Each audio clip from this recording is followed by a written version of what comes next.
안녕하세요. 레버리지 랜드에 오신 것을 환영합니다. 오늘의 증시 날씨. 폭풍우가 지나가고 뜨겁게 내리쬐는 햇살. 물가가 잡히기 시작하자 경기 침체 걱정도 잊었다. 생산자 물가 지수도 하락하자 아주 신이 난 시장. 미국 증시가 어제 뼈아픈데 역전패를 극복하고 크게 상승하였다.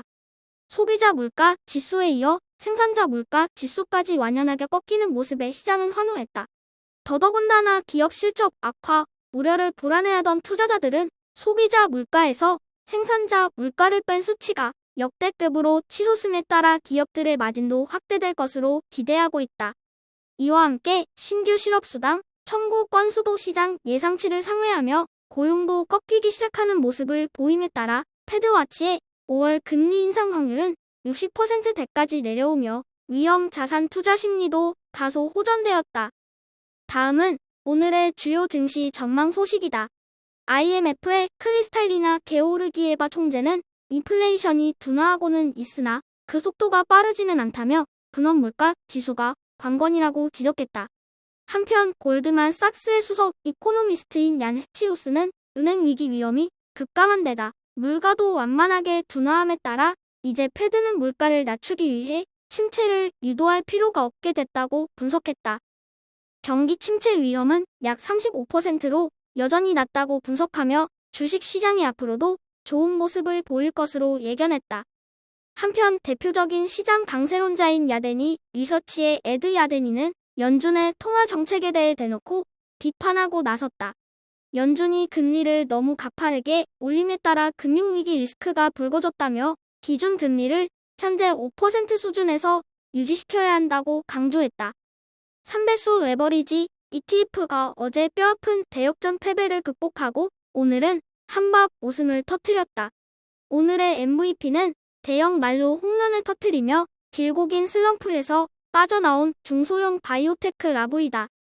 유전자 관련 기업들이 일제히 상승함에 따라 눌려있던 바이오테크전 업종이 되살아났다. 그 밖에 대형 기술주 종목들도 어제 억울하게 빠졌던 울분을 토해내며 일제히 상승하였다.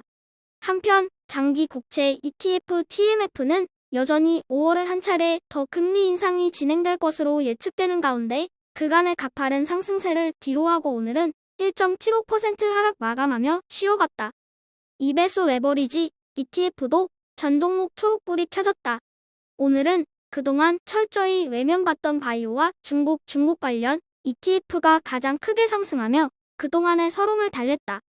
고점 대비 하락률만 놓고 보면 중국 테크주가 95%대의 압도적인 1위를 기록하고 있는 가운데 작년에 신설된 전기차 ETF EVAV가 80%에 가까운 하락으로 2위 자리를 차지하고 있다.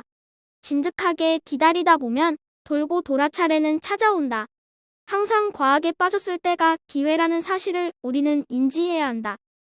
3배수를 역으로 추종하는 고버스 ETF가 오늘은 쑥대밭이 되었다. 어제 연준 의사록의 경기 침체 문구 하나로 기사회생했던 고버스. 소비자 물가에 이어 생산자 물가까지 본격적으로 하락하자 더 이상 버텨내지 못하고 와르르 무너지고 만 것이다.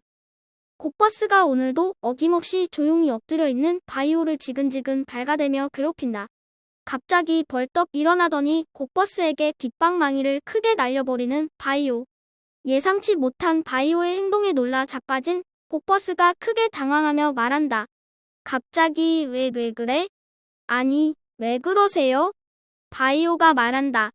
가만히 보자 하니까 누굴 개잡주로 보나?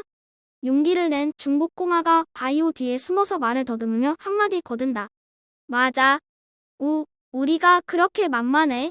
왜 우리만 괴롭혀? 생쥐도 궁지에 몰리면 고양이를 문다고 했던가? 모처럼 좋은 모습을 보여준 바이오와 중국 종목들. 과연 이 기세를 내일도 이어갈 수 있을지 궁금해진다. 다음은 불즈 ETN의 15개 개별 종목 소식이다. 오늘은 AMD를 제외하고 전 종목이 상승 마감하였다. 오늘은 빅테크 기업들이 일제히 2% 이상 올라주며 불즈 상승을 견인하였다. 반면 그동안 오버페이스로 내달렸던 반도체 종목들은 오늘은 소폭만 상승한 채 힘을 비축하며 내일을 기약했다. 다음은 오늘의 주요 기술주 종목 소식이다. 첫 번째 소식으로 아마존도 기업용 AI 베드록을 출시하며 생성형 AI 경쟁에 가세했다. 이와 함께 아마존의 CEO는 조만간 비용 절감 효과를 보게 될 것이라며 투자자들에게 다가오는 실적 시즌에 대한 기대감을 키워주었다. 한편 애플은 아이폰의 7%를 인도에서 생산 중이라며 향후 25%까지 늘릴 계획을 발표했다. 마지막으로 이제 트위터에서도 주식과 암호화폐 거래가 가능해졌다는 소식이야. 역시 일론 머스크의 창의성은 당대 최고인 것 같다. 오늘의 추천 종목은 바이오 관련 종목이다. 사나 바이오 테크놀로지가 전임상 데이터 결과에 힘입어 무려 30% 급등하며 전체 바이오 종목들의 상승을 주도하였다. 이 회사는 조직된 세포를 만들어 환자를 위한 의약품으로 제공하는 일을 한다. 정리하자면 유전자를 복구 및 제어하고 누락되거나 손상된 세포를 교체하며 환자가 광범위하게 사용할 수 있는 치료법을 제공한다는 비전을 가지고 있는 회사이다.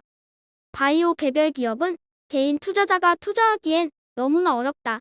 ETF로 투자하는 것을 추천하지만 그래도 큰 수익을 기대하는 투자자라면 지금과 같은 하락장에서 개별 종목에 대한 분석과 연구도 필요한 시점이라고 생각한다. 먼저 일어나는 참새가 먹이를 구한다고 했다. 세포 치료 분야의 최강 기업으로 떠오르고 있는 사나 바이오 테크놀로지를 오늘의 템버거 후보 종목으로 강력 추천한다. 살아있음에 감사하고 사람이어서 감사하다.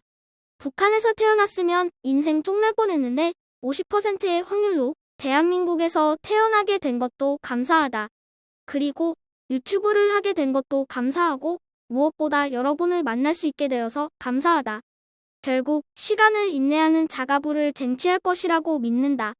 시장 환경에 일희일비하지 않고 꿋꿋하게 나아가는 느긋한 투자자가 되자. 오늘의 영상이 여러분의 투자 생활에 작은 도움이나마 되었기를 바라며 레버리지 랜드는 내일도 계속됩니다.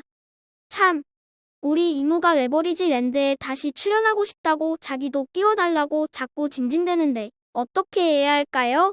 우리 이모를 다시 불러들여야 할지 말아야 할지는 커뮤니티 게시판의 투표를 통해 결정하겠습니다. 감사합니다. 행복한 하루 되세요.